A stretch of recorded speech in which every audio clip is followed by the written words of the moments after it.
Père, merci pour ta parole parce qu'elle est comme un marteau qui brise le roc. Elle est comme un feu qui consume tout ce qui n'est pas à ta gloire. Et on veut que ta parole se manifeste pleinement en nous, en toute autorité, avec toute sa puissance, avec tout son amour, avec toute sa tendresse. Merci pour la puissance de ta parole. Merci parce qu'au commencement était ta parole. Et nous aimons ta parole. Nous t'aimons, Seigneur Jésus-Christ. Merci pour le pouvoir que tu as de t'assujettir toutes choses par ta parole puissante. Que cette parole maintenant fasse son effet dans les cœurs et dans les vies et qu'elle transforme les cœurs, qu'elle attendrisse tous les cœurs qui se sont endurcis par le péché dans le monde, qui se sont endurcis par toute forme de fardeau. Que ta parole rende nos cœurs tendres, tendres, Seigneur, pour accomplir ta volonté. Nous t'aimons, Seigneur Jésus-Christ, et nous aimons ta parole.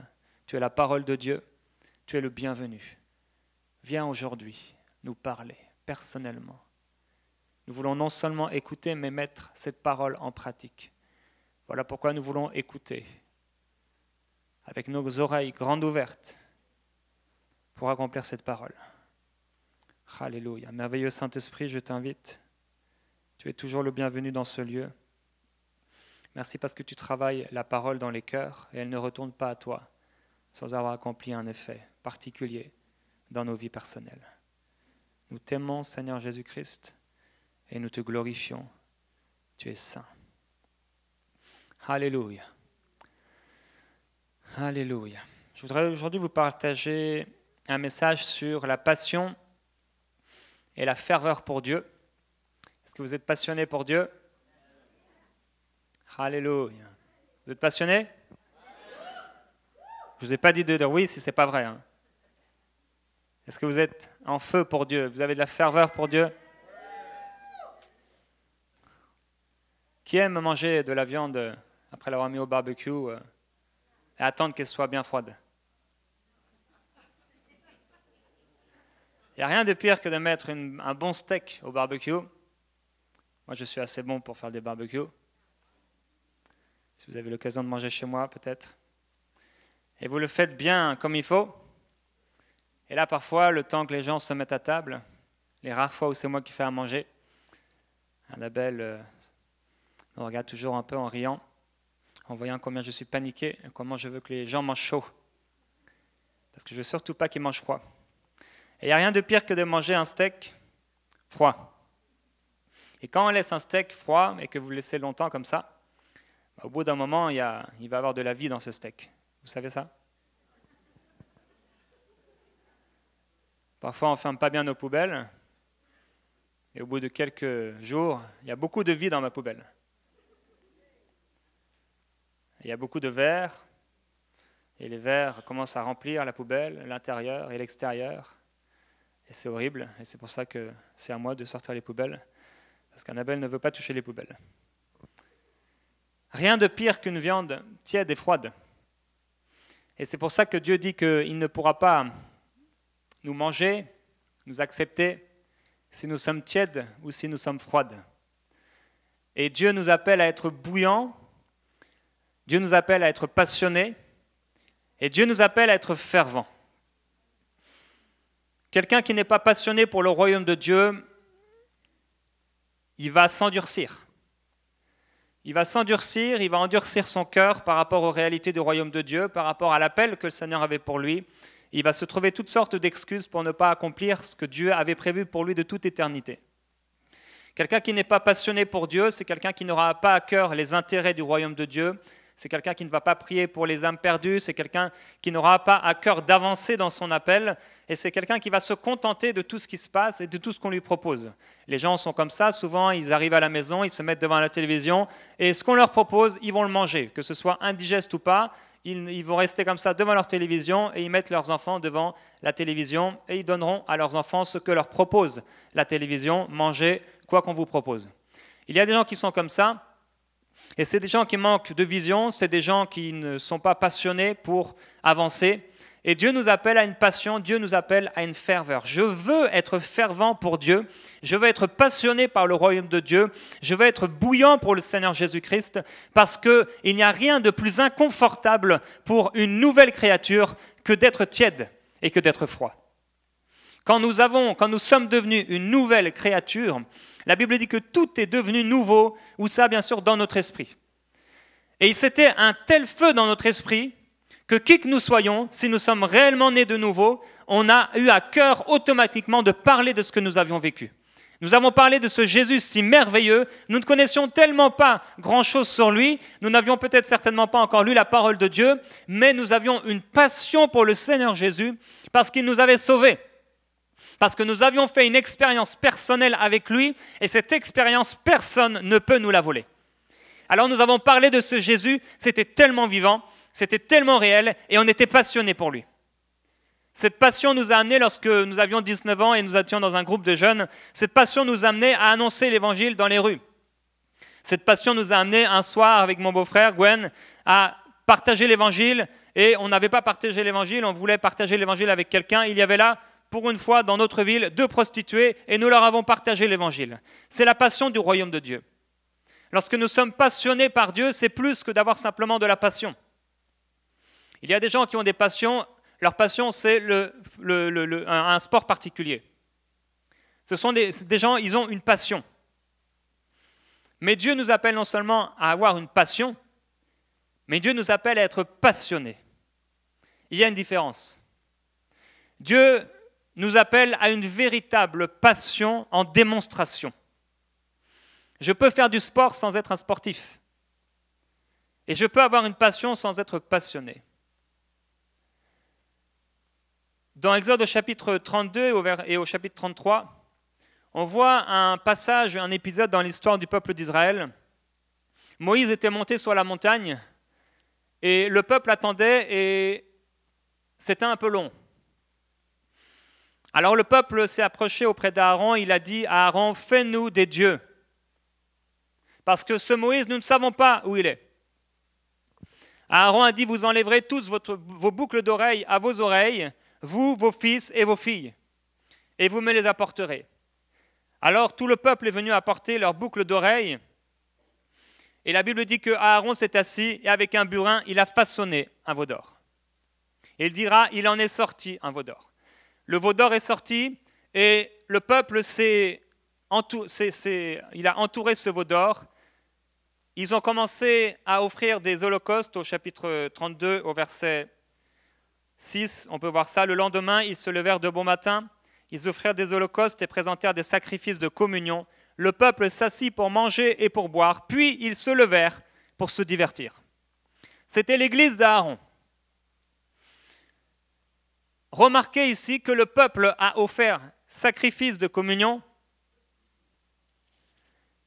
Le peuple a offert des holocaustes. Le peuple se levait de bon matin, comme vous ce matin. Et le peuple s'est levé pour se divertir. On ne cessera pas de le répéter, mais ce n'est pas parce qu'on va à l'église que nous sommes à l'église, et ce n'est pas parce qu'on va à l'église que nous sommes passionnés. Beaucoup de gens se trompent complètement parce qu'ils pensent que parce qu'ils font les choses qu'un chrétien fait, ils sont passionnés et ils sont fervents. Mais combien j'ai vu d'élèves, et j'étais moi-même le premier exemple, j'allais bien à l'école tous les jours, je payais les frais de scolarité, j'étais bien fidèle et présent à l'école, je faisais même les devoirs qu'on me demandait parfois, et je n'étais pas passionné. On peut aller à l'église, on peut faire les offrandes nécessaires, on peut lire la Bible, et on peut faire tout ce que Dieu nous demande, sans être passionné. Et cette semaine, je me suis posé la question, mais est-ce que je suis passionné pour Dieu? Et si la réponse est non, il y a un problème. Parce que nous devons être complètement passionnés par Dieu. Le temps est tellement court sur la terre. Nous voyons ici notre merveilleuse sœur, maman Fernande, qui a rejoint le Seigneur. Le temps est court sur la terre. Et voilà pourquoi les apôtres, dans ce temps court où ils étaient de persécution, ils disaient que ceux qui sont mariés, que ceux qui ont des femmes parmi vous, soient comme s'ils n'en avaient pas. Bien sûr, ils devaient continuer à les aimer comme Christ a aimé l'Église, mais dans leur mentalité, Ils ne devaient pas être comme les gens de ce monde qui sont simplement là avec leur épouse ou leur époux en train de se divertir, de s'asseoir, de manger et de boire et de se lever pour se divertir.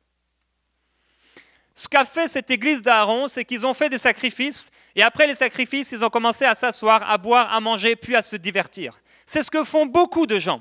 Ils viennent à l'église le dimanche matin, ils s'offrent holocauste et sacrifices de communion. Automatiquement après, ils vont dans un restaurant, ils vont à la maison, ils mangent et ils boivent, puis ils se lèvent pour se divertir. On va profiter de notre dimanche et 1 heure, 2 heures après, ils ont complètement oublié ce qui leur a été dit le matin même. Pourquoi? Parce qu'ils n'ont pas le cœur pour avancer. Parce qu'ils ne sont pas passionnés par la maison de Dieu.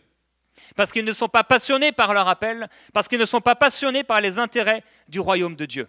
Ils sont tièdes ou ils sont froids. Je ne veux pas être froid. Je ne veux pas être tiède. Je veux être bouillant pour le royaume de Dieu. Je veux être passionné pour lui. Je veux être complètement fou pour le Seigneur Jésus-Christ. C'est mon appel, c'est notre appel. C'est ce à quoi Dieu nous appelle. Dieu ne nous appelle pas à offrir sacrifice et holocauste devant un veau d'or, devant un Dieu, même si nous l'appelons éternel, même si nous l'appelons Jésus, si ce n'est pas quelque chose qui sort de mon cœur. Prenez garde à vous-même, disaient les apôtres, de peur que vous ne soyez endurcis par le péché. La Bible dit que plus le temps va passer et plus l'amour du plus grand nombre va se refroidir. Nous sommes dans ces temps où l'amour du plus grand nombre s'est refroidi et c'est ce qui a dégoûté les gens de l'Église. C'est ce qui a dégoûté les gens de Dieu parce qu'ils ont vu chez les chrétiens des gens qui étaient tièdes, des gens qui étaient froids, des gens qui ne donnaient pas envie comme une viande qui était au barbecue et qui est devenue froide et dont la vie commence à émerger. Et ce n'était pas la vie de Dieu.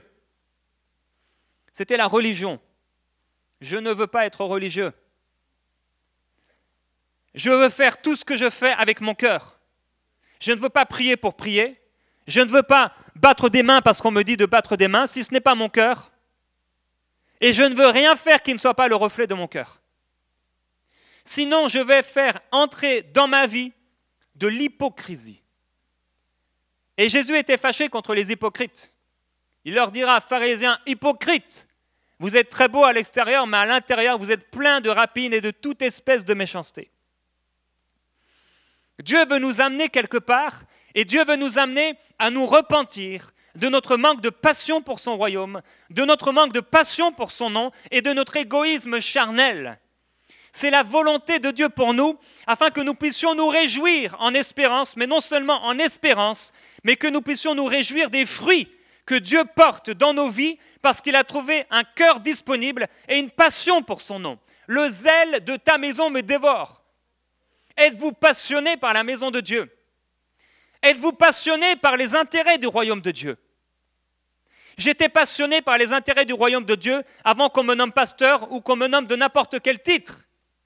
J'étais passionné par le royaume de Dieu lorsque j'avais 12 ans et que je méditais la parole de Dieu tous les soirs. J'étais passionné par son royaume lorsque j'allais à l'église plus fidèlement qu'aucun jeune de mon église. Pourquoi? Parce que j'ai disponibilisé mon cœur, parce que j'ai aimé le Seigneur Jésus. On ne sait pas pourquoi, on ne sait pas comment. Les gens parlent de coup de foudre. J'ai eu un coup de foudre avec le Seigneur. Et à cause de cet amour, il s'est manifesté un certain nombre de choses dans ma vie. Mais avec ces choses, il s'est manifesté aussi beaucoup de péchés. Lorsque j'étais adolescent et que je n'avais pas réellement donné toute ma vie au Seigneur Jésus. L'église d'Aaron s'est assemblée, ils ont offert holocauste et sacrifice. Et ils ont dit, voici l'Éternel, ton Dieu, qui t'a fait sortir du pays d'Égypte. On peut offrir des sacrifices et des holocaustes au Seigneur. Et on peut même appeler notre Dieu, Dieu, sans qu'il soit réellement le centre de notre adoration. Sans qu'il soit réellement le centre de notre vie. Sans qu'il soit réellement le centre de nos passions. Et le pourquoi nous existons encore. Dieu nous appelle à une passion, à une ferveur, à un amour pur et désintéressé pour lui. C'est l'appel de l'Église. Dans Exode chapitre 33, Dieu dit à Moïse, « Vous êtes un peuple au cou raide, et si je montais un seul instant au milieu de toi, je te consumerais. » Quand Dieu est venu et qu'il a vu ce veau d'or, c'est ce qu'il lui a dit. « Ôte maintenant tes ornements de dessus toi, je verrai ce que je te ferai. » Et plus loin, Moïse prit la tente, cette tente qui était la représentation de la présence de Dieu, et la dressa hors du camp, à quelque distance. Il l'appela tente d'assignation. Et tous ceux qui consultaient l'Éternel allaient vers la tente d'assignation qui était hors du camp. Le problème aujourd'hui, c'est que beaucoup de gens veulent encore aller dans le camp, mais Dieu n'est plus là. Les pharisiens avaient établi le temple, et il était là dans Jérusalem, mais Dieu n'était pas là. Dieu n'était pas dans leurs affaires, Dieu n'était pas dans leurs histoires, Dieu n'était pas dans leurs prières, Dieu n'était pas dans leurs offrandes. Et ça s'est passé à bien des reprises, jusqu'à ce que Dieu fasse du bien pour des veuves qui n'appartenaient pas au peuple d'Israël, qui étaient dans cette église d'Aaron. Moïse a mis la tente d'assignation hors du camp. Il y a un moment où c'est devenu le désordre dans le camp de Dieu, où Dieu a dû partir du camp. Le problème, c'est que beaucoup de gens veulent aujourd'hui retourner dans le camp et servir Dieu dans le camp. Et dans le camp, il y a l'apparence de Dieu. Dans le camp, il peut avoir prière, il peut avoir adoration, il peut avoir louange ici ou là. Il peut avoir toute la forme de Dieu. Et on peut même dire et adorer Dieu en disant « C'est l'Éternel qui t'a fait sortir d'Égypte » sans que Dieu ne soit présent. On peut arriver dans notre vie à servir Dieu, à l'adorer, à le glorifier, à prier Dieu et à lire sa parole, sans être dans sa présence et sans qu'il ne soit là. Comment cela arrive ? C'est lorsque nous ne faisons plus les choses avec passion, avec ferveur, avec authenticité. Dans Hébreux chapitre 13, au verset 13, il est écrit ce verset « Sortons donc pour aller à lui hors du camp, en portant son opprobre, en portant son déshonneur, en portant son mépris. » C'est un rendez-vous à Golgotha. Dieu donne rendez-vous à son peuple et Dieu nous donne rendez-vous non pas dans le camp, mais Dieu nous donne rendez-vous à Golgotha. Dieu nous dit de sortir de ce monde pour aller à lui, et Dieu nous dit de sortir de ce que les gens ont appelé Église pour aller auprès de lui, parce qu'il y a beaucoup de gens qui sont dans l'Église qui ne sont pas à lui, et il y a beaucoup de gens qui sont dans l'Église qui ne sont pas passionnés par lui. Voilà pourquoi Dieu nous dit de sortir du camp pour aller à lui. Ça ne me sert à quoi d'aller à l'église si je ne rencontre pas Jésus? Ça me sert à quoi de lire la Bible si je ne rencontre pas Jésus? Dans la réunion précédente de l'autre côté ce matin, Franck partageait cet homme qui a lu la parole de Dieu pendant 3 ans. Il l'a étudiée, mais il n'a pas vu Jésus. Ça sert à quoi d'aller à l'église si je ne suis pas touché par Jésus? Ça sert à quoi d'aller à l'église si je ne vis pas réellement pour Jésus? Je suis un hypocrite dans ce cas-là. Dieu nous appelle à la passion pour son nom. Nous devons être complètement remplis par le Saint-Esprit et passionnés pour lui. Et cette passion, si nous le sommes, nous amènera automatiquement à des temps de prière puissantes, à des temps de ferveur puissants. La Bible dit la prière fervente du juste a une grande efficacité. Le problème, c'est que beaucoup de gens ne voient pas leur prière exaucée parce qu'ils n'ont jamais prié une prière fervente. Dieu veut la ferveur pour son peuple. Dieu veut nous faire sortir de ce camp pour aller à lui. C'est à lui et à lui seul. Et c'est vers lui seul que nous tournons nos regards. Si nous tournons nos regards vers un homme, nous serons insatisfaits. Ces gens tournaient leurs regards vers Moïse. C'était celui qui les conduisait. Mais ils ont été insatisfaits lorsque ce Moïse s'est perdu dans la présence de Dieu. Alors ils se sont fait un veau d'or à leur image, selon ma perception. Qu'est-ce que ça veut dire? Ça veut dire que je vais servir Dieu selon ma façon de faire. Je vais à l'église le dimanche matin, attention, j'y vais à 10h. Il y a la prière à 9h, mais je m'en fous complètement. Je suis un chrétien religieux, je vais faire mon devoir. Je vais à l'église à 10h. On me dit de frapper des mains, je frappe des mains.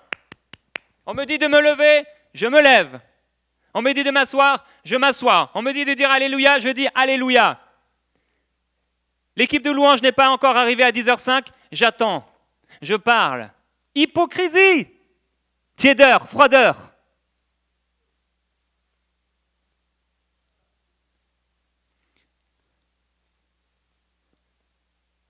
Nous ne sommes pas appelés à être des spectateurs. Nous sommes appelés à être des acteurs.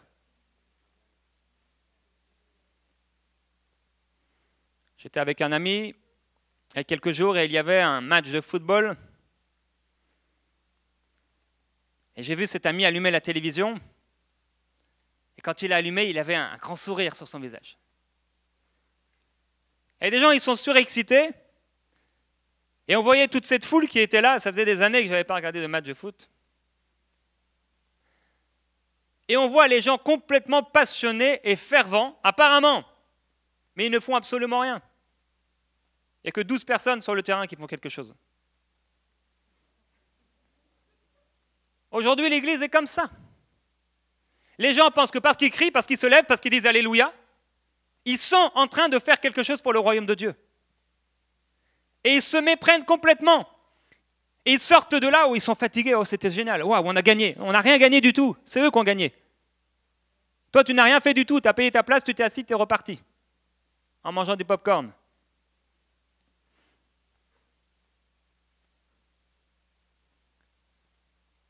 Ni froid, ni tiède. Je ne veux être ni froid, ni tiède. Je veux être bouillant pour le Seigneur. Bouillant pour lui. Et passionné par son royaume. Les gens donc se forment un Dieu à leur image. Je dois aller à l'église, je vais à l'église. Mais leur vie démontre qu'il y a un problème de cœur. Un problème profond. Mais ils se disent, je suis sauvé, je vais au ciel. Je suis sauvé, je suis un enfant de Dieu. Et il y a même dans ce camp et dans cette église d'Aaron des gens qui vont confesser la parole de Dieu. Je suis la tête et non la queue. Je suis en haut et jamais en bas. Et des gens qui se méprennent complètement de celui qui a donné cette parole. Ils le méprisent.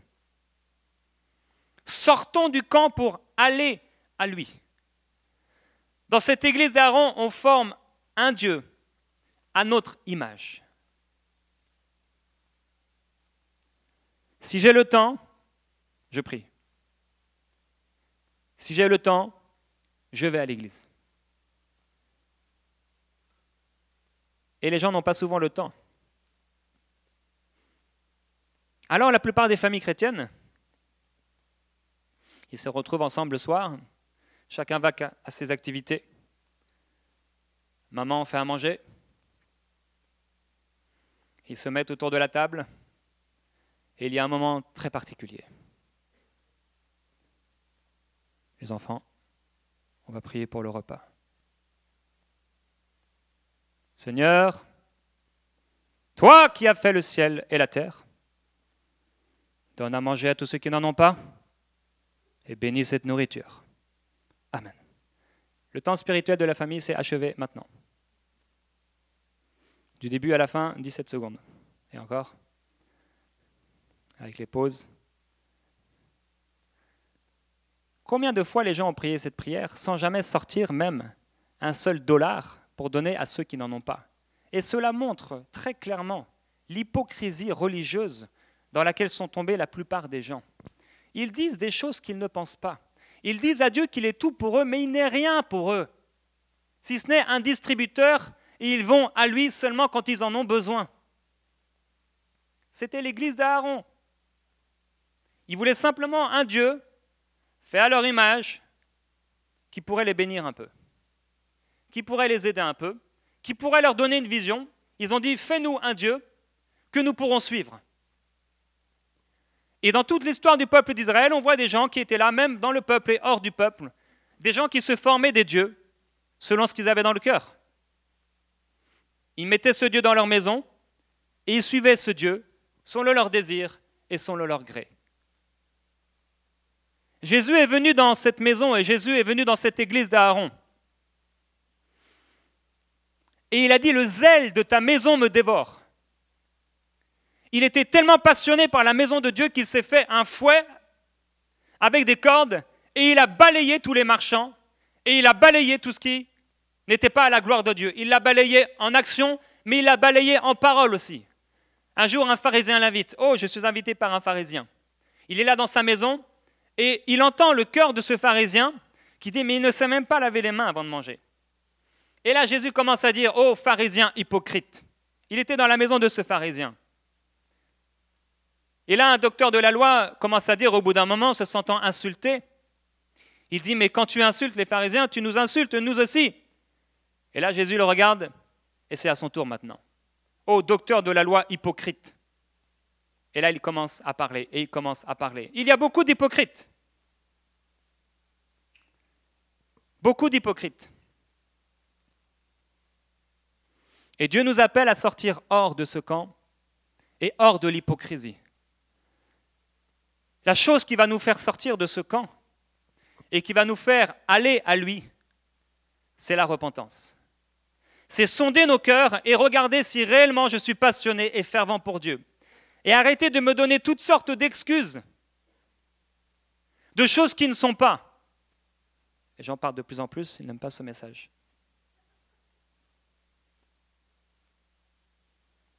Toutes les choses qu'on dit et qu'on fait qui ne sont pas le reflet de notre cœur.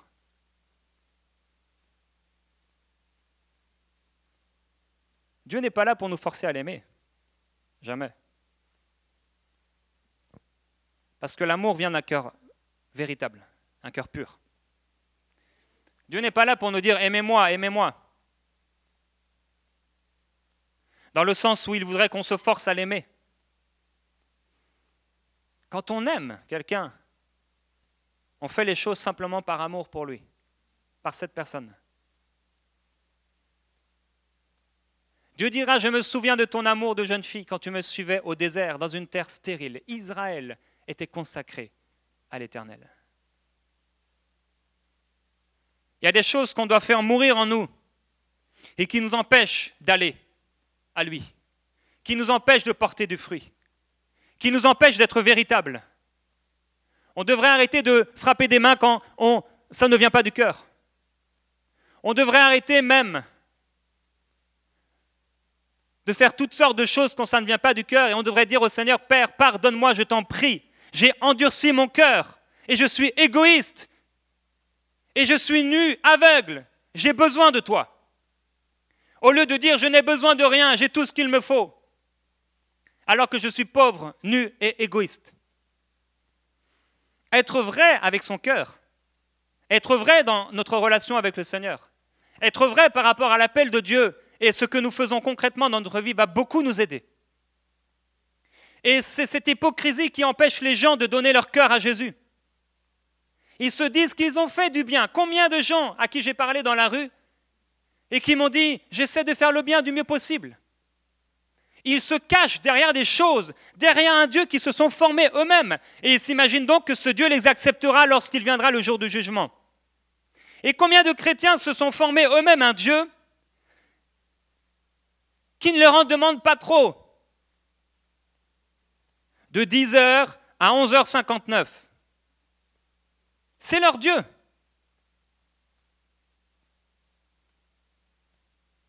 Dieu veut nous amener plus loin dans sa gloire. Dieu veut nous amener dans sa présence. Dieu veut nous amener à expérimenter des choses extraordinaires dans sa présence, glorieuse, la gloire de Dieu. Il y avait une vidéo du jour cette semaine que j'avais fait à EMCI et c'était « Je veux expérimenter la gloire de Dieu ». J'ai donné la responsabilité à notre cher frère Maurice. Je lui ai donné la responsabilité de s'occuper de mon Facebook. Et il le fait très bien avec fidélité. Et il prie et c'est très très bon. Je ne voulais plus y aller parce que, vous savez, il y a ces commentaires de gens qui sont là. Et je ne voulais pas perdre mon temps. Mais là, cette semaine, j'ai été voir cette vidéo. Il y a quelqu'un qui disait « Oh, la gloire de Dieu, peu de personnes peuvent la vivre. Alors, ne soyons pas trop prétentieux et contentons-nous des miettes que le Seigneur veut nous donner. On est peut-être choqué, mais à quel point on cherche la gloire de Dieu?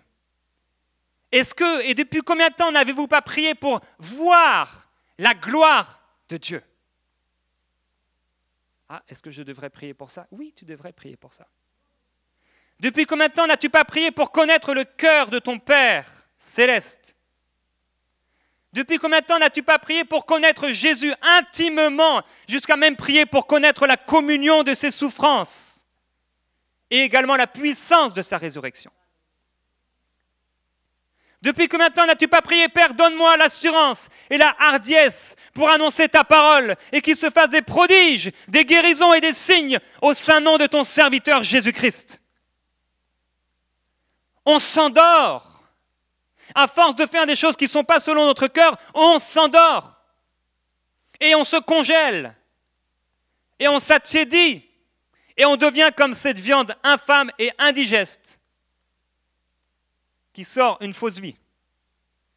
Sortons donc pour aller à lui en portant son opprobre. La Bible nous appelle à porter notre opprobre. Les apôtres ont dit, nous sommes devenus le spectacle de ce monde. Et nous sommes méprisés, nous sommes calomniés. Nous sommes devenus comme les balayures de ce monde, le rebut de tous jusqu'à maintenant. C'était leur réalité. Si nous refusons de payer le prix, si nous refusons de porter notre croix, automatiquement, on va faire un veau d'or. Automatiquement, on va rentrer dans une routine religieuse, sans vie. Et nous appellerons cela l'Éternel. Et nous appellerons cela l'Église. Et l'Église, pour beaucoup, c'est la carte d'identité du disciple. Ils disent, je vais à l'Église, donc je suis disciple. Je vais à l'Église, donc tout va bien. Je suis sauvé. Moi, je suis dans le camp. Le problème, c'est que Dieu n'est plus dans le camp. Le problème, c'est que tu peux aller à l'église sans même être touché par Jésus et sans même rechercher Jésus.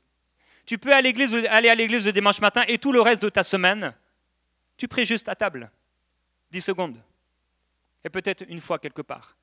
Et tu vas lire la Bible 1 minute. Ce n'est pas une question de temps, mais c'est une question de cœur. Et si j'ai un cœur pour Dieu, je vais passer du temps avec lui. Si j'ai un cœur pour le Seigneur, je vais passer du temps à l'adorer. Je vais passer du temps à le glorifier. La Bible dit, ne vivez pas votre vie comme des fous, comme des insensés. Rachetez le temps car les jours sont mauvais. Ne soyez pas inconsidérés, mais comprenez quelle est la volonté du Seigneur. Ne vous enivrez pas de vin, c'est de la débauche. Mais soyez au contraire remplis du Saint-Esprit. Ici, c'est un ordre, c'est un encouragement. Cela ne vient pas de Dieu, ça vient de notre cœur. Si l'apôtre a dit « Soyez continuellement remplis par le Saint-Esprit », ça veut dire que je peux être continuellement rempli par le Saint-Esprit. Et ceux qui sont continuellement remplis par le Saint-Esprit ne sont pas le choix de Dieu, mais ils ont fait le choix de Dieu. Ils ont fait le choix d'amener Dieu dans leur vie, d'amener Dieu dans leur situation, d'amener Dieu au bureau, d'amener Dieu au travail, d'amener Dieu dans la rue, d'amener Dieu dans la douche, dans le lit, partout. Ils amènent Dieu partout. Pourquoi? Parce qu'ils sont sortis de ce camp et ils se sont tournés vers le Seigneur parce qu'ils aiment le Seigneur plus que toute autre chose. Ni tiède, ni froid, mais bouillant pour lui. Je veux être bouillant pour le royaume de Dieu. Pierre s'est approché de ce peuple d'Israël. Ils avaient bâti un temple et ils étaient là en train d'adorer Dieu. Et quand Dieu lui-même s'est présenté, ils ne l'ont pas vu. Et Pierre a dit, repentez-vous afin que vos péchés soient pardonnés. Et il leur a dit à la fin, sauvez-vous de cette génération perverse. La Bible dit que les apôtres prêchaient ce message. Et par beaucoup d'encouragement et d'exhortation, il leur disait, sauvez-vous de cette génération perverse. Cette génération ne connaît pas Dieu. Les gens vivent selon leur égoïsme. Les gens sont foncièrement mauvais, foncièrement méchants, incrédules et pervers. Plus de 50% des gens regardent des choses pornographiques. Tous ceux qui ne connaissent pas le Seigneur et qui n'ont pas été sauvés, qu'est-ce qu'ils font? La Bible dit, ils pêchent. Le pécheur pêche. Aujourd'hui, on peut à peine prêcher l'évangile dans l'église parce que les gens sont prêts à nous jeter des tomates lorsque nous prêchons l'évangile. Les apôtres prêchaient l'évangile. Ils disaient, tous les hommes que vous êtes, ils ont péché, vous avez péché et vous êtes privés de la gloire de Dieu. J'ai lu certains passages cette semaine. Dans le Nouveau Testament, comment Dieu et le Saint-Esprit qui poussait les apôtres à écrire la parole de Dieu, comment ils décrivaient l'inconverti. Égoïste, implacable, cruel, ennemi des gens de bien, débauché, allant dans la luxure, dans l'ivrognerie, l'envie, la calomnie, les jalousies. C'est le cœur de l'homme qui ne connaît pas le Seigneur. Mais nous avons été sanctifiés. Mais nous avons été purifiés. Mais il nous a assagis d'une sagesse d'en haut. Il nous a réconciliés. Et il nous a pardonnés. Et il nous a lavés d'une eau pure. Afin que nous ne vivions plus pour nous-mêmes, mais que nous vivions pour celui qui nous a sanctifiés. Il nous faut sortir du camp et aller à lui. Il nous faut sortir de cette génération qui ne connaît pas le Seigneur, afin de pouvoir y entrer à nouveau avec un message. Moïse est sorti de ce camp, il est allé sur la montagne, et lorsqu'il est revenu dans le camp, mais il est revenu avec un message de la part de Dieu. 1 Jean 2,15 nous dit « N'aimez pas le monde ni les choses qui sont dans le monde ». Mais combien de chrétiens aiment les choses de ce monde? Combien de chrétiens aiment les voitures? Combien de chrétiens aiment les maisons? Combien de chrétiens aiment les cuisines? Combien de chrétiens aiment les vacances? Combien de chrétiens aiment les habits? Combien de chrétiens aiment les montres? Combien de chrétiens aiment ceci et les choses du monde? Ils aiment tellement ça. Oh, mon steak, il me faut mon steak ce soir. Ils arrivent à la maison où ils ont prié un petit moment et la chair tout de suite essaie de se manifester. Combien de chrétiens aiment les choses de ce monde? Et la Bible nous dit, n'aimez pas les choses de ce monde. Si quelqu'un aime le monde, l'amour du Père n'est pas en lui. Vous n'avez pas de problème si vous n'aimez pas le monde. Vous ne vous sentez ni condamné, ni accusé, ni quoi que ce soit, parce que vous savez à l'intérieur de vous que vous n'aimez pas le monde. Par contre, si vous vous sentez repris, c'est que vous aimez le monde. Et la porte pour sortir de ce camp, c'est la repentance. Glorieuse repentance. Lorsqu'on dit au Seigneur, c'est vrai, j'aime le monde. C'est vrai, j'ai mis plein de choses avant toi. J'ai mis mes finances avant toi. Puisque lorsqu'elles ne sont pas là, je me détourne de toi. Ou lorsqu'elles sont là, je me détourne de toi. C'est vrai, j'ai mis tellement de choses avant toi. C'est vrai, je suis parti en vacances et je ne t'ai même pas demandé si tu voulais que je parte en vacances. C'est vrai, j'ai déménagé et je ne t'ai même pas demandé si tu voulais que je déménage. Seigneur, pardon. À partir de ce moment-là, le Saint-Esprit trouve un cœur disponible et repentant et il commence à inonder cette personne d'une huile nouvelle. La repentance, c'est ce que nous avons vécu lorsque nous sommes venus au Seigneur et on sentait que rien n'était impossible. On était zélés et on partageait notre foi. Le monde passe et sa convoitise passe, mais celui qui fait la volonté de Dieu demeure éternellement. Dieu veut qu'on puisse demeurer éternellement. C'est pour cela que Dieu nous appelle à la sanctification. C'est qu'il veut que nous puissions demeurer. Dieu fera demeurer dans sa maison les hommes fidèles. Moïse était fidèle dans toute la maison de Dieu et Jésus l'a été comme la maison lui-même, fidèle en toutes choses. Samuel était dans la maison de Dieu, mais la Bible dit qu'il ne connaissait pas l'Éternel. Il était dans la maison de Dieu jour et nuit, et pourtant les versets suivants nous disent qu'il ne connaissait pas encore l'Éternel. Tu peux être dans la maison de Dieu sans connaître le Seigneur. Pose-toi la question, est-ce que réellement tu connais Jésus? Est-ce que réellement tu le connais? Ou est-ce que tu as simplement entendu parler de lui? Est-ce que tu as seulement lu à son sujet? Les gens disent « Oh, je connais bien cette star, je connais bien cet acteur. » Ils connaissent tout de lui, mais ils ne le connaissent pas. Ils n'ont jamais mangé avec lui, ils ne lui ont jamais serré la main, ils n'ont jamais été chez lui, ils ne l'ont jamais pris dans les bras. Ils ne le connaissent pas. Adam a connu Ève, il l'a connue. C'était fait, il l'a connue, il connaissait sa nudité, il l'a connue. Il y a des gens qui disent connaître Dieu, mais ils ne le connaissent pas. Ils connaissent simplement sa parole. Les pharisiens pensaient connaître Dieu, mais ils ne le connaissaient pas. Ils avaient la parole sur leur bouche, mais elle n'était pas dans leur cœur. Ils n'avaient pas la présence de Dieu dans leur cœur. Tout ce qu'ils faisaient, c'était simplement religion pour se sentir faire un peu mieux, que leur conscience se sente un peu mieux. Toutes les choses que nous faisons pour que notre conscience se sente un petit peu mieux. Dieu nous appelle à un amour pur, un amour véritable, un amour qui vient d'un cœur pur et sincère. Et c'est comme ça que nous devons aimer Dieu. N'aimez point le monde ni les choses qui sont dans ce monde. Pourquoi? Parce que si vous les aimez, vous allez vous accrocher à elles et le monde passe et vous vous ferez emporter. Ne vous faites pas emporter loin de l'espérance de l'évangile de paix. Je veux m'attacher à Jésus-Christ pour que quoi qu'il fasse, où qu'il aille, je sois avec lui.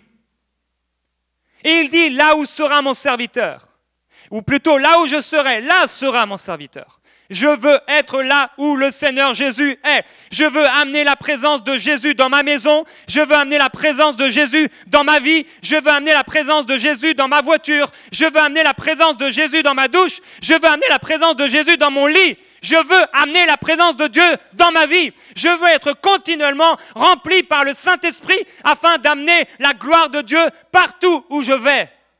Je ne me contenterai pas de la tiédeur, je ne me contenterai pas de connaître la parole de Dieu. Je veux vivre, expérimenter, goûter et manger combien la parole de Dieu est bonne. Je veux la vivre afin que cette parole ne soit plus seulement écrite, qu'elle ne soit plus seulement écrite dans mon cœur, mais que je sois moi-même parole de Dieu, l'être vivante dans ce monde.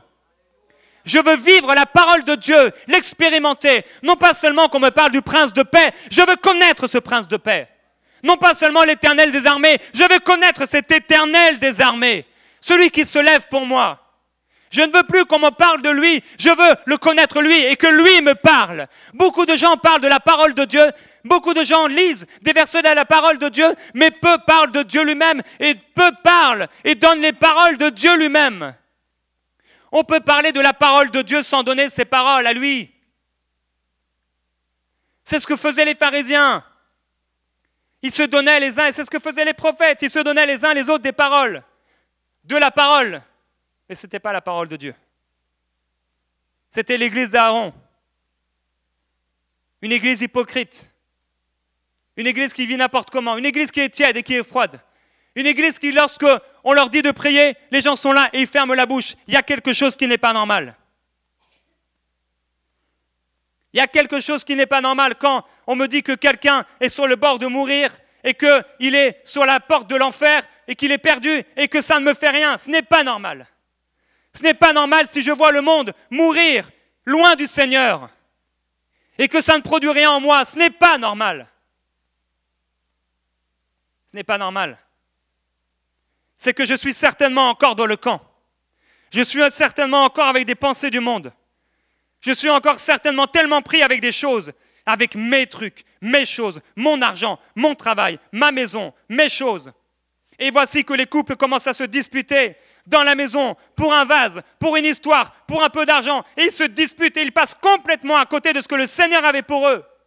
Si seulement ils pouvaient s'humilier, si seulement ils pouvaient servir le Seigneur, si seulement ils pouvaient demander pardon et s'aimer, la présence du Saint-Esprit remplirait leur couple et leur vie et ils seraient des serviteurs de Dieu.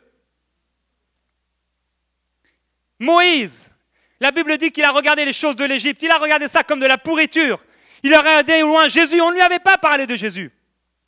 Mais son cœur l'amenait vers le Dieu d'Abraham, d'Isaac, de Jacob. Son cœur l'amenait vers Jésus. Il a regardé toutes ces choses. Et il a regardé l'opprobre de Christ. Le fait d'être méprisé, le fait de souffrir pour Christ. Aimant mieux être maltraité avec le peuple de Dieu que d'avoir la jouissance éphémère du péché. Il s'en est allé de l'Égypte et il a été vers le Seigneur. Il a traversé la mer Rouge. Il a pris le peuple avec lui. Il nous faut sortir du camp. La Bible dit à propos de Noé qu'à son époque, l'Éternel vit la méchanceté des hommes. Et la méchanceté des hommes était grande sur la terre. Et que toutes leurs pensées, toutes les pensées de leur cœur se portaient chaque jour vers le mal. Mais c'est exactement la situation dans laquelle on vit aujourd'hui. Mais, la Bible dit, mais Noé était un homme juste et intègre en son temps. Noé marchait avec Dieu. Noé est sorti du camp. Il est sorti du camp, il a construit une arche, il est devenu prédicateur de la justice. Il a fait une arche qui était un signe pour tous. Jean-Baptiste, la Bible dit que depuis qu'il était petit, l'enfant croissait et se fortifiait en esprit. Et il demeurait dans les déserts jusqu'au jour où il se présentait devant Israël. Il est sorti hors du camp, il est allé dans les déserts. La Bible dit que pourquoi nous devons aller vers Jésus, pourquoi nous devons aller vers lui, pourquoi nous devons porter ses mépris et sa souffrance. C'est parce que nous n'avons pas ici-bas de cité permanente. Nous sommes des passagers sur la terre, nous sommes là pour un peu de temps seulement, et dans ce un peu de temps, je veux aimer le Seigneur de tout mon cœur. Je veux l'adorer, je veux le glorifier, je veux le servir, je veux l'aimer, je veux vivre pour lui et je ne permettrai pas que quoi que ce soit se mette entre moi et Dieu. Rien ne volera ma relation avec Dieu. Je ne le veux pas, je le refuse. Rien ne pourra voler mon intimité avec le Seigneur. Je refuse, Seigneur Jésus-Christ, que quelque chose m'enlève mon intimité avec toi parce que je t'aime.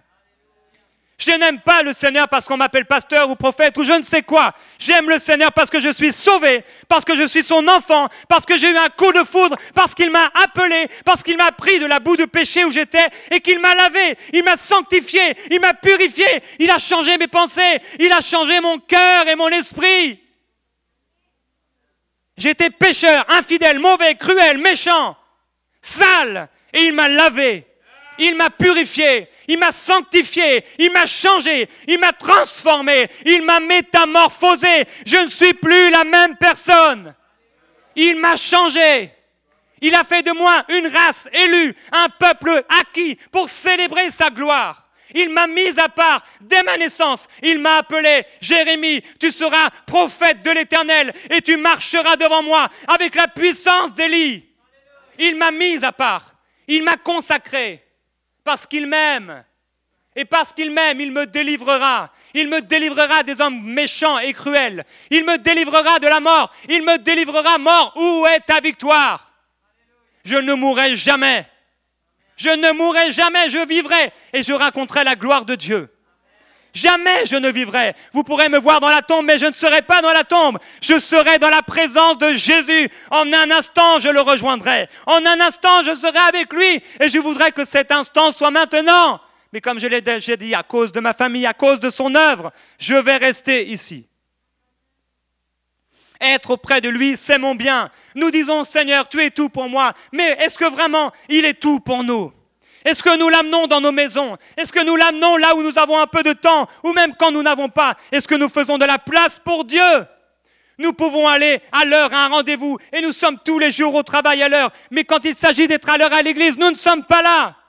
Nous pouvons payer très cher pour notre maison et nous le faisons parce que nous devons payer notre loyer, parce que nous devons payer notre hypothèque. Mais lorsqu'il s'agit de donner ce que nous avions à cœur de donner, oh, je n'ai plus l'argent et je ne le fais pas. Mais pour qui nous prenons Dieu?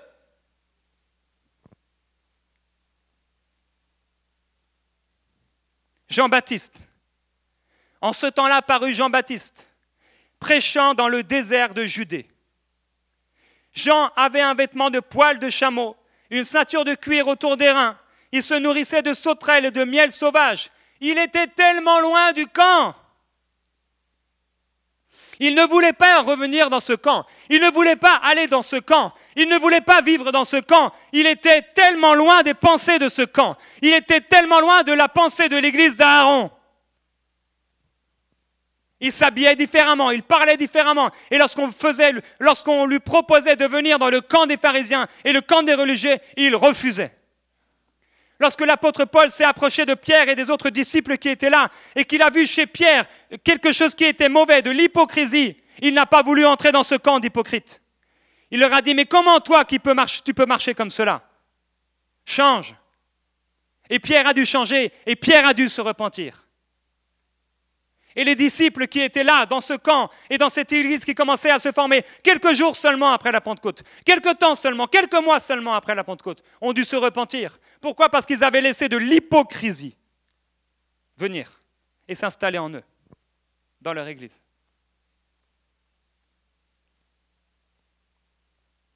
Mais voyant venir à son baptême beaucoup de pharisiens et de sadducéens, Jean-Baptiste leur dit, race de vipères, qui vous a appris à fuir la colère à venir? Produisez donc du fruit digne de la repentance. Mais eux se cachaient en disant, nous avons pour Abraham père.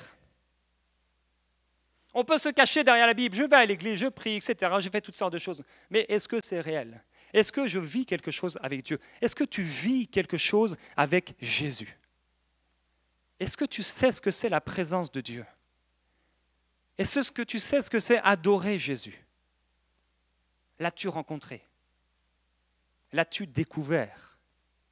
Et si tu l'as découvert, es-tu encore tout proche de lui? Ou es-tu retourné dans le camp, dans le monde, te laissant envelopper par des fardeaux ou par des péchés?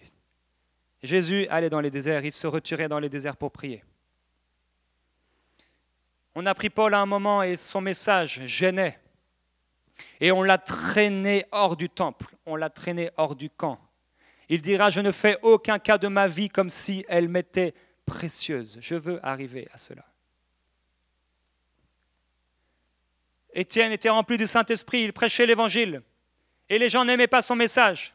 La Bible dit, ils le traînèrent hors de la ville et le tuèrent à coups de pierre. C'est là qu'on mettait les parias. C'est là qu'on mettait les animaux morts, qu'on sacrifiait. C'est là qu'on mettait leurs excréments. C'est là qu'on mettait ceux qu'on ne voulait pas dans les sociétés. On les mettait hors du camp. On les jetait hors de la ville. Et c'est hors du camp et hors de la ville que Jésus-Christ est mort pour nos péchés. Il est mort hors du camp et il est mort hors de la ville. Et il nous appelle à lui. Il nous appelle à le suivre et il nous appelle à porter notre croix. Il nous appelle à le suivre et il nous appelle à continuer à prêcher l'évangile, à parler de lui parce qu'il nous a établis et il nous a dit allez dans le monde et prêchez l'évangile à toute la création. Il n'a pas dit que les évangélistes devaient le faire, il n'a pas dit que les pasteurs devaient le faire, il a dit que tous les croyants, que tous ceux qui croient devront imposer les mains sur les malades et devront prêcher l'évangile et devront faire des disciples. C'est mon appel et c'est ton appel et c'est notre responsabilité et quand nous allons nous retrouver auprès de lui, il va nous demander qu'as-tu fait du don que je t'ai donné? Qu'as-tu fait du talent que je t'ai donné? Nous perdons tellement de temps, nous perdons tellement de choses et nous perdons tellement d'âmes parce que nous cachons nos talents dans la terre et nous l'enfuyons, nous la mettons dans la terre et nous disons Seigneur j'ai peur, Seigneur j'ai peur, Seigneur j'ai peur et nous passons à côté de ce que le Seigneur veut pour nous. Mais notre temps ne nous appartient pas, notre argent ne nous appartient pas, tout ce qu'il nous a donné ne nous appartient plus, même notre vie ne nous appartient plus, nous lui l'avons donné. Alors comment pouvons-nous dire Seigneur je n'ai pas le temps? Comment pouvons-nous dire je n'ai pas l'argent? Comment pouvons-nous dire et accepter de choisir par nous-mêmes ce que nous allons faire de notre argent, ce que nous allons faire de notre temps? Comment pouvons-nous le faire? Tout lui appartient et tout est à lui et tout est pour lui. Et je veux vivre pour lui, je veux être passionné par lui et je veux l'aimer tendrement et de tout mon cœur, l'adorer et le glorifier. Servir mon Seigneur tous les jours de ma vie jusqu'au bout. Et je sais qu'il y aura des temps difficiles, parce qu'il y aura des temps difficiles. Mais je veux par sa gloire qu'il me relève. Je veux que dans ces temps-là, il me fortifie. Et j'aurai besoin d'un frère, j'aurai besoin d'une sœur, j'aurai besoin de quelqu'un qui prie pour moi. Mais s'il n'y a personne, je risque de rester là peut-être. Nous avons besoin des uns et des autres. Et nous devons être zélés pour la maison de Dieu. Le zèle de ta maison me dévore. Qui sont zélés par la maison de Dieu? Qui sont véritablement zélés par les intérêts du royaume de Dieu? La religion ne supporte pas l'esprit et le message du désert, parce que ce désert, c'est le renoncement. La religion jettera dehors ceux qui ont cet esprit, pendant qu'elle se divertira devant le veau d'or, et pendant qu'elle continuera à offrir holocauste à celui qu'elles ont appelé éternel. Suis-je passionné pour Dieu? Rachetez le temps car les jours sont mauvais. C'est pourquoi ne soyez pas stupides, mais comprenez quelle est la volonté du Seigneur. Ne vous enivrez pas de vin. Combien s'enivrent dans l'église? Dans le repas, ils festoient et ils mangent, et ils mangent, et ils mangent, et ils boivent, et ils boivent, et ils boivent. Et ils pêchent, et ils pêchent, et ils pêchent. Et c'est normal que l'église soit si tiède et l'église soit si froide. Et c'est ce que vivaient les Corinthiens. Mais quand je suis rempli du Saint-Esprit, quand j'aime Jésus et quand je lui laisse la place dans ma vie, quand je vis réellement pour lui, je n'ai pas besoin qu'on me dise le dimanche matin de lever ma voix et de commencer à l'adorer, parce que je suis déjà en train de l'adorer, parce que je fais ça tous les jours de ma vie, parce que je l'aime. Je n'ai pas besoin, et personne n'a jamais eu besoin de me dire d'embrasser ma femme. Je l'embrasse parce que je l'aime. Personne n'a eu besoin de me dire de la prendre dans mes bras. Parce que je l'aime, je la prends dans mes bras. Aussi longtemps que je le veux. Imaginez-vous, on le fait au mariage. Maintenant, vous pouvez embrasser la mariée. C'est le seul moment où on doit le faire. Si on doit le refaire, c'est que tu as un problème. Je l'embrasse parce que je l'aime. J'allais dire quelque chose, mais... Je l'embrasse vraiment.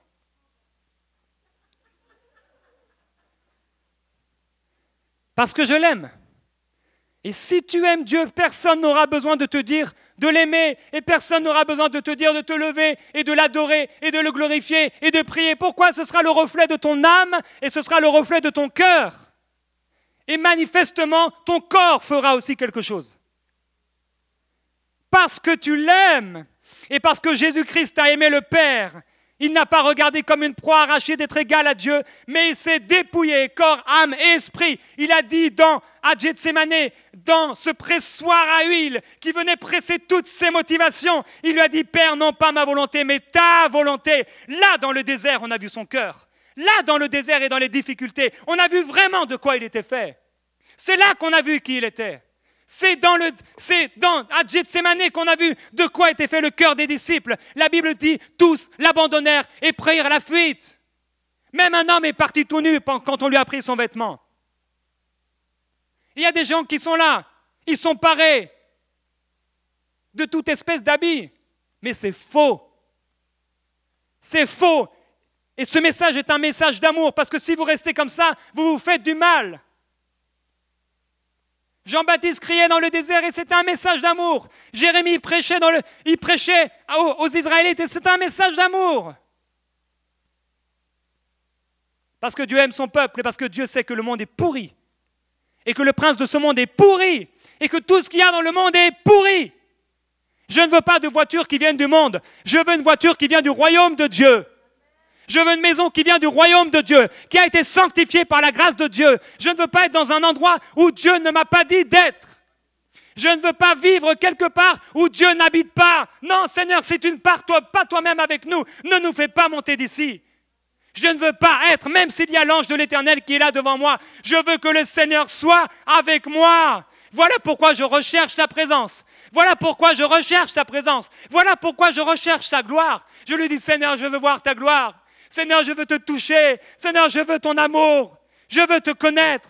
Je veux vivre avec toi. Seigneur, sauve cette génération et sauve ce monde perdu. Seigneur, je t'en prie, glorifie ton nom et manifeste ta gloire. Produis des signes, produis des guérisons. Donne-moi le zèle que donne l'évangile de paix.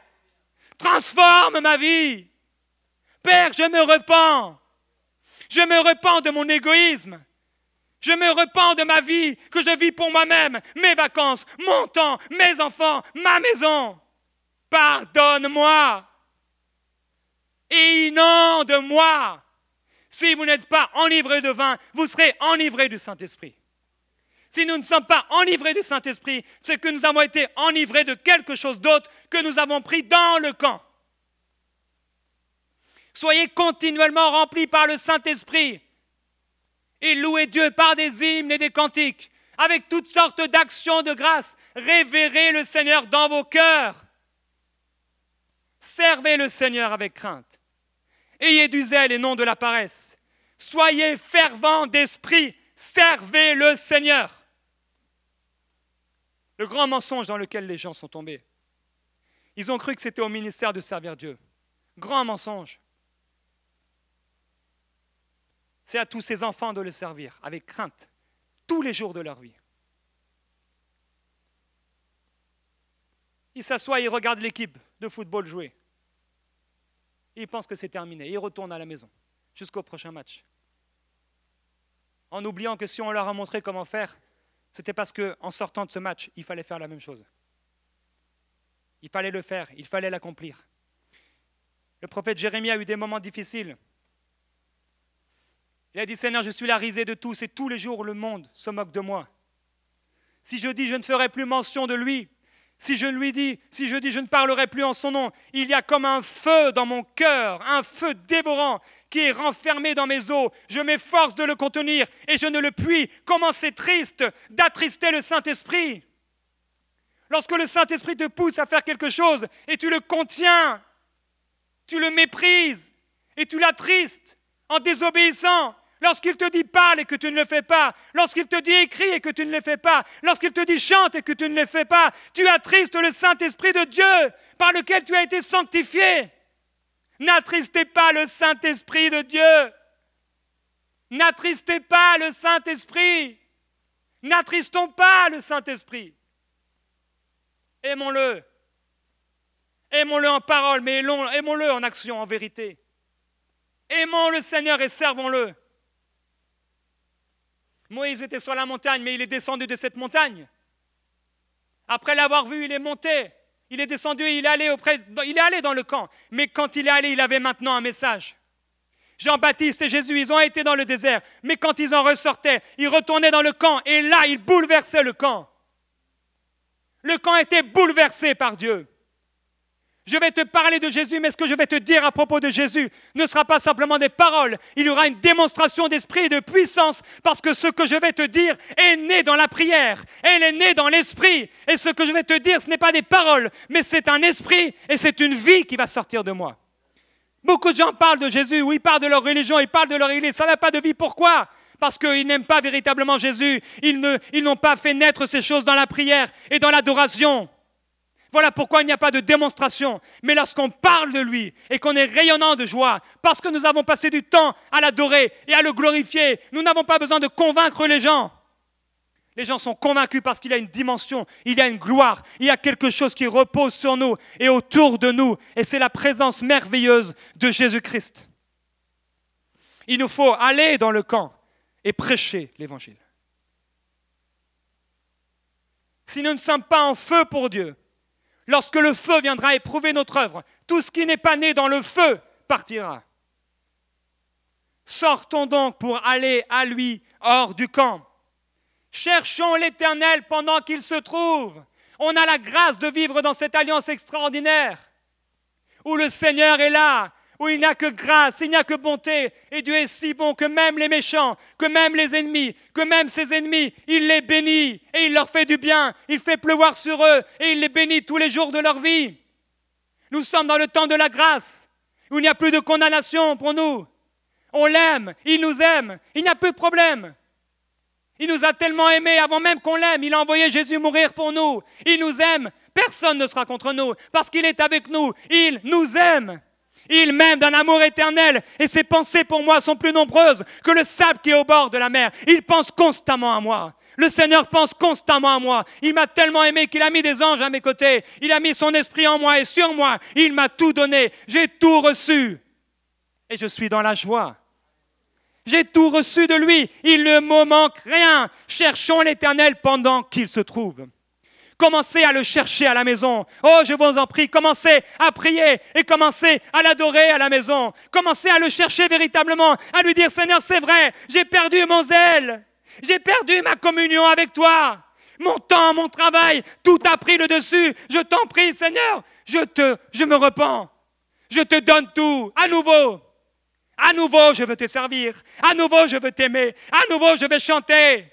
À nouveau, je vais t'honorer. À nouveau, je vais t'adorer. À nouveau, Seigneur, j'aurai des temps de communion avec toi, avec ta parole. À nouveau, je méditerai ta parole. Oh, je l'aimerai, cette parole. Je la méditerai et je chercherai profondément. Je ne serai pas en train de lire ma Bible un chapitre par jour. Mais là, je chercherai. Oh, je chercherai ta parole jusqu'à ce qu'il y ait une parole, jusqu'à ce qu'il y ait quelque chose qui descende dans mon cœur. Je chercherai parce que le Fils de l'homme est venu chercher et sauver ce qui était perdu. Je te ferai honneur et gloire à travers ma vie. La Bible dit que le prophète Élie est arrivé. On avait vu, il y avait l'église d'Aaron qui était là, il y avait les faux prophètes qui étaient là. Ils avaient fait un holocauste. Élie leur avait dit, allez-y, appelez votre Dieu. Ils ont fait un holocauste et lui aussi a fait un holocauste. Il a répandu de l'eau en pleine famine, en pleine sécheresse. Il a répandu de l'eau, Et quand il a prié, la Bible dit que Dieu est venu, le feu de Dieu est venu. Il a consumé non seulement l'holocauste, mais il a consumé le bois. Et non seulement le bois, mais il a consumé les pierres. Et non seulement les pierres, mais il a consumé la terre. Il a absorbé l'eau qui était dans le fossé. Quand tu es agréable à Dieu, Dieu prend tout. Quand tu es agréable à Dieu, le Saint-Esprit te remplit. Il te visite. quand tu l'aimes réellement et quand ce que tu lui offres vient vraiment de ton cœur, quand ta recherche est réelle, il viendra. Oh, il ne tardera pas. Il ne tardera pas. Il viendra. Et là, tu le connaîtras comme tu ne l'as jamais connu. Tu parleras de lui d'une révélation nouvelle. Il y aura une fraîcheur, il y aura une excitation, il y aura quelque chose. Il y aura une passion, il y aura une ferveur, il y aura une soif, parce qu'il s'est révélé à ton esprit, parce qu'il s'est révélé à ton âme. Et les paroles qui sortiront de ta bouche proviendront directement de lui. Il te dit, ouvre ta bouche et je la remplirai. Mais quand le cœur est plein de poussière, tu peux ouvrir la bouche et il peut remplir même ton esprit et rien ne sort. Jésus disait, mais vous ne me cherchez pas à cause de ce que je vous ai dit, mais vous me cherchez à cause de la nourriture. Il leur dit, travaillez non pour la nourriture périssable. Non, ne travaillons pas pour le monde. Ne soyons pas là dans le monde pour profiter des choses de la vie. Dieu nous fera, il nous bénira. Oui, il nous donnera peut-être tout ce dont nous avons parlé, toutes ces choses qui sont bonnes pour nous, parce qu'il nous aime. Et il ne manque rien à celui qui marche avec le Seigneur. Mais on n'aura pas cherché ces choses, comme le monde les cherche. Notre joie ne viendra pas de ces choses. Notre joie viendra de lui. Et quand il nous les donnera, nous dirons, Seigneur, merci. Tu es bon. Tu es bon, Seigneur, merci. Jésus dira que le royaume des cieux est semblable à 10 vierges qui étaient là, 5 folles, 5 sages. À un moment, à minuit, un cri a retenti. L'époux arrive, allez à sa rencontre. Alors toutes les jeunes filles se sont levées. Oh, génial, alléluia. Oh, voilà notre Seigneur, voilà notre Maître, voilà l'Éternel. Nous lui avions offert holocauste et sacrifice de communion. Mais voilà qu'à nouveau, voilà qu'à un moment, les 5 folles se disent, nous n'avons pas assez d'huile. C'est tellement terrible quand tu n'as pas assez d'huile. Je voudrais que tu aies assez d'huile. Il faut que l'Église ait assez d'huile pour le monde. Il faut que nous ayons assez d'huile. C'est terrible et épouvantable quand il n'y a pas assez d'huile dans ta lampe. Quand il n'y a même plus le Saint-Esprit, on ne voit même plus la différence entre celui qui sert Dieu et celui qui ne le sert pas. C'est que celui qui sert Dieu ne le sert pas en vrai. Il faut de l'huile dans notre lampe. Il faut de l'huile dans ma lampe. Qu'il vienne consumer tout ce qui n'est pas à sa gloire. Toutes les fois où nous nous sommes enivrés des choses de ce monde, toutes les fois où nous lui avons offert holocauste et toutes choses et que nous étions dans le camp, là où il n'était pas, qu'il vienne consumer toutes ces choses viles de ce monde pour faire de nous un sacrifice pour sa gloire. La femme de Lot n'a jamais réussi à sortir du camp. Elle a couru parce qu'on l'amenait et à un moment elle a regardé Sodome et Gomorrhe et c'était fini. Elle n'avait pas la motivation. Elle n'avait pas le cœur pour sortir du camp. Elle n'est jamais sortie du camp. La femme de David, Michal, l'a vue. David était là, il louait le Seigneur de toutes ses forces. Et la Bible dit que cette femme l'a méprisé dans son cœur. Elle n'a jamais réussi à sortir du camp. Elle n'a jamais réussi. Elle ne voulait pas être méprisée. Elle ne voulait pas être rejetée. Elle cherchait la présence de Dieu. Tu seras rejeté, tu seras méprisé. On te crachera dessus, on t'insultera. Lorsque tu parleras de lui, on se moquera de toi. Mais tu sauras, oh alléluia, que la présence de Dieu est ton bien. On pourra faire tout ce que tu veux. Ou on pourra faire tout ce qu'ils veulent. Mais personne ne pourra arracher ton espoir en lui. Personne ne pourra arracher ton intimité avec lui. Que ce soit la mort, les dominations, les mauvais esprits, rien ne pourra nous séparer de l'amour de Dieu manifesté en Jésus-Christ. Les fils d'Élie étaient là devant la tente d'assignation. Oui, ils étaient bien devant la tente, mais ils couchaient avec des femmes, ils faisaient toutes sortes d'impuretés. Il y a dans l'Église des choses comme cela. Quand j'entends des choses parfois, je suis choqué. Je me dis, mais Seigneur, ravive ton œuvre. Ravive ton œuvre. Manifeste-toi. Si tu ne marches pas toi-même avec nous, ne nous fais point partir d'ici. Seigneur, fais-moi voir ta gloire. La Bible dit, puisque donc toutes ces choses doivent se dissoudre, tous les éléments qui vont être embrasés, quelle ne doit pas être votre conduite dans ce monde et la sainteté de votre piété. Appliquez-vous à être approuvé par lui, à être trouvé par lui, sans tache et irrépréhensible dans la paix. Oh, je ne veux pas avoir de reproches. J'en avais tellement quand je recevais mes bulletins scolaires. Il y avait des reproches, il y avait des reproches, il y avait des reproches. Je ne veux pas de reproches lorsque je serai auprès de mon Seigneur. Alléluia, je le verrai face à face. Nous le verrons face à face. Nous le verrons face à face. Il y a un homme qui a tellement aimé qu'il a servi 20 ans. 7 ans pour une femme, 7 ans pour l'autre, et 6 ans pour le troupeau. Quand tu aimes le Seigneur, malgré les injustices, même si comme lui, on a changé 10 fois ton salaire, tu continueras à servir fidèlement. Tu continueras à le chercher fidèlement. Il y a des gens qui sont fidèles. Jéhu s'est approché d'un homme, c'était le fils de Récab. Cette famille était une famille tellement fidèle. Ils avaient fait des sacrifices. Ils étaient dans la maison de Dieu fidèles. Mais Jéhu lui a dit, viens voir le zèle que j'ai pour la maison de Dieu. Viens voir mon zèle que j'ai pour l'Éternel des armées. Et Récab, qui était pourtant un homme fidèle dans la maison de Dieu, n'avait jamais vu un zèle comme celui-ci. Ça l'a marqué à jamais. Tu peux être fidèle dans la maison de Dieu et c'est bien, gloire à Dieu. Dieu est béni, Dieu est heureux. Mais Dieu ne veut pas seulement qu'on soit fidèle dans la maison de Dieu. Dieu ne veut pas seulement qu'on soit là le dimanche matin. Dieu veut qu'on soit passionné et zélé pour son œuvre. Dieu veut qu'on soit fervent dans la prière. Et il faut que nous puissions changer, tous autant que nous sommes. Moi-même, que je change et je veux changer.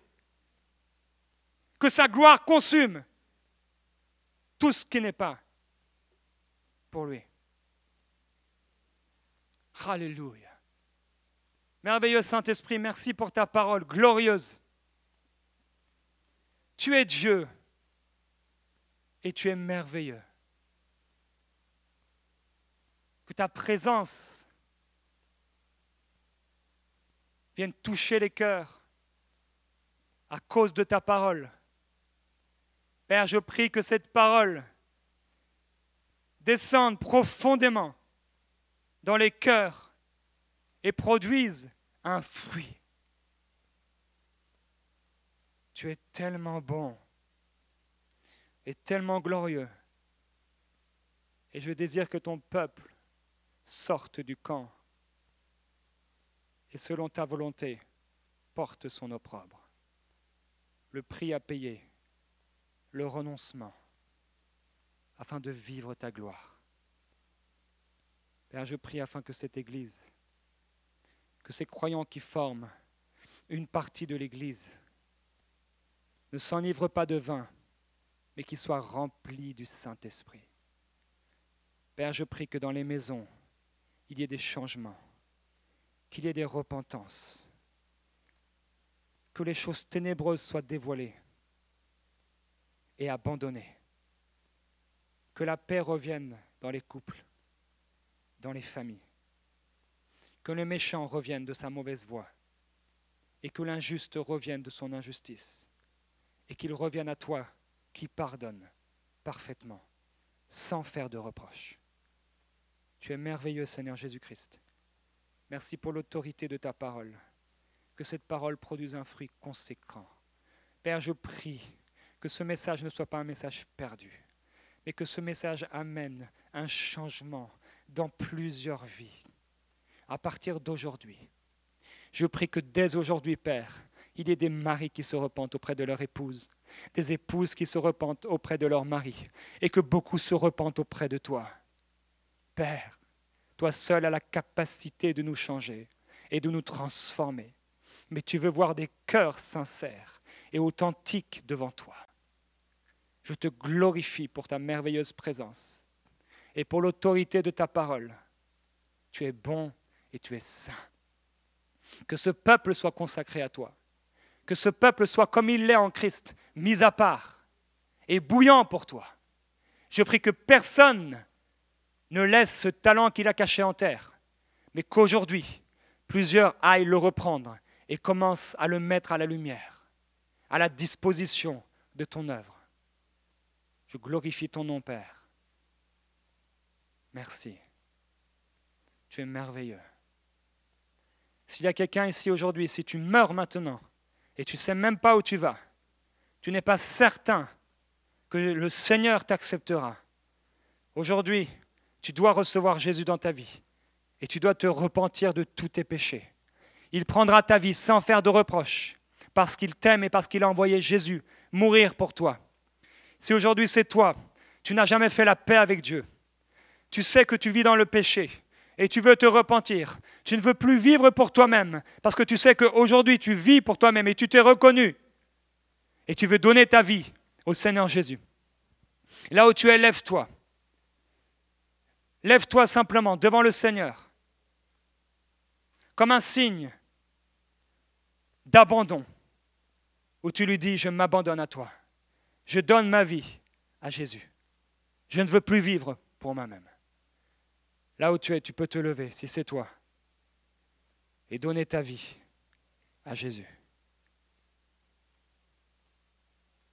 Est-ce qu'il y a quelqu'un? Alléluia. Oh, gloire à Jésus-Christ. Gloire à Jésus-Christ. Alléluia. Alléluia. Si nous sommes tous enfants de Dieu, je vous encourage à faire ce que le Seigneur mettra dans vos cœurs. Alléluia. Est-ce qu'il y a une personne qui s'est levée? Et peut-être aussi certainement ceux qui écoutent aujourd'hui cette prédication. Nous voulons vous donner la possibilité de devenir une nouvelle créature et d'être parfaitement pardonné.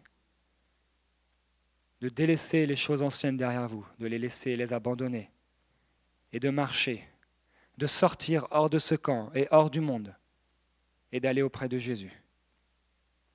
Si c'est toi aujourd'hui, tu peux maintenant prier de tout ton cœur et lui dire simplement que tu lui demandes pardon pour tous tes péchés, que tu demandes pardon d'avoir abandonné, de l'avoir méprisé, de l'avoir rejeté jusqu'ici et d'avoir vécu ta vie sans lui. Avec tes mots, simplement, tu peux lui dire « Pardonne-moi d'avoir vécu ma vie sans toi jusqu'ici. Aujourd'hui, je t'accepte dans ma vie comme mon sauveur. Viens me sauver maintenant. Je te donne ma vie. Je te donne tout ce que je suis.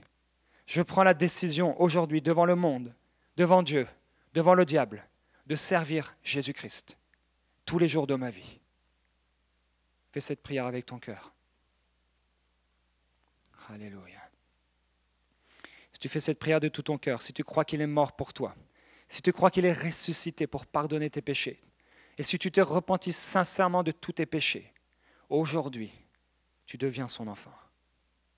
Et aujourd'hui, il y a de la joie dans le ciel, parce que tu t'es repenti.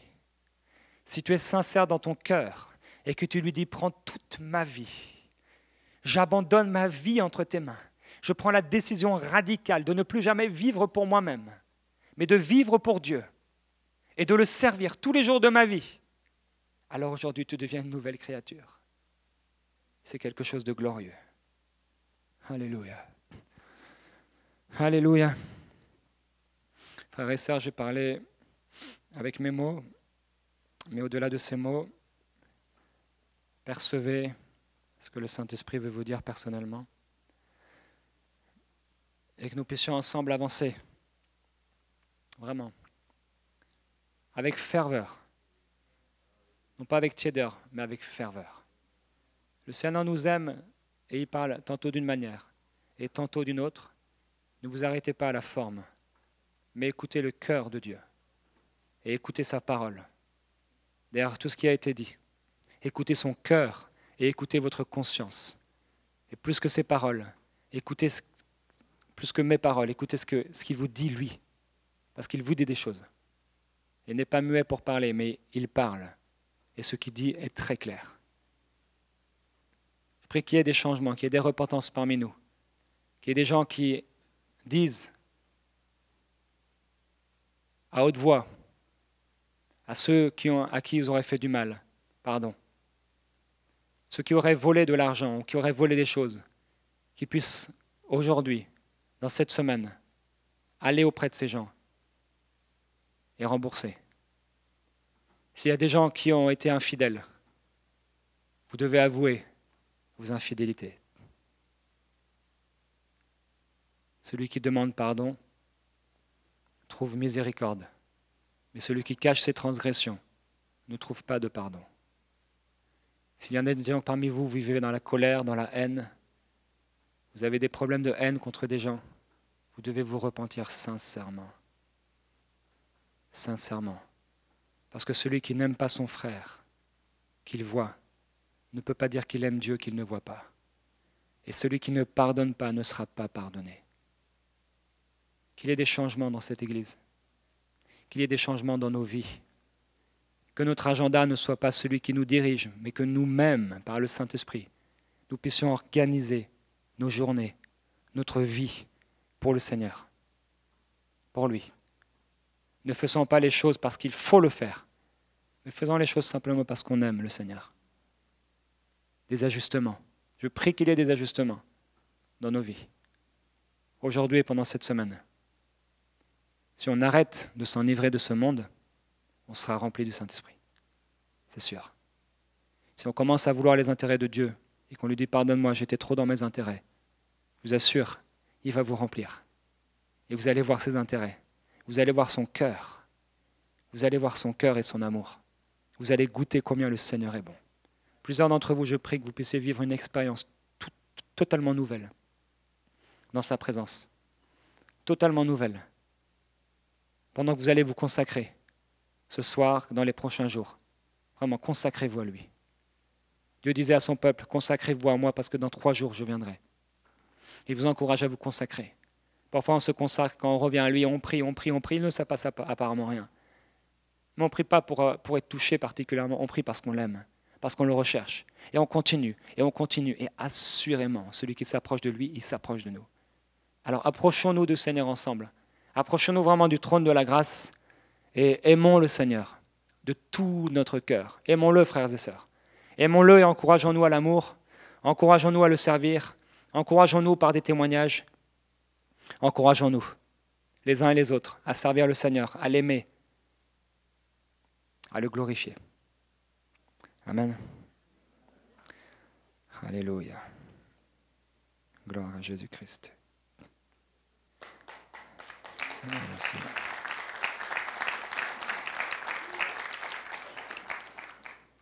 Alléluia. Vous êtes bénis au nom de Jésus? Faites ce que le Saint-Esprit vous dit de faire. Selon ce qu'il vous dira, il vous parlera. Si vous avez un cœur pour lui, si on a un cœur, et si j'ai un cœur pour lui, il me parlera. Il me rappellera ce qui a été dit, il me l'amènera peut-être d'une meilleure façon, ou une façon que je pourrais mieux comprendre. Mais ce qui est sûr, c'est que si on ne jette pas sa parole, mais si on serre sa parole dans nos cœurs, cette parole deviendra tellement vivante et ça va produire un fruit et ça va produire surtout de la joie. Aujourd'hui, beaucoup de chrétiens sont malheureux et tristes. Pourquoi? Parce qu'ils n'accomplissent pas la volonté de Dieu, parce qu'ils vivent pour eux-mêmes, parce qu'ils vivent dans le camp. Mais quand on sort du camp, je vous assure, vous allez être remplis de joie, vous allez être remplis de gloire et vous allez être remplis du Saint-Esprit. Vous êtes bénis au nom de Jésus et c'est dans l'amour que j'ai prêché ce message et c'est dans l'amour que je continuerai à prier pour vous et à servir le Seigneur. Bon dimanche.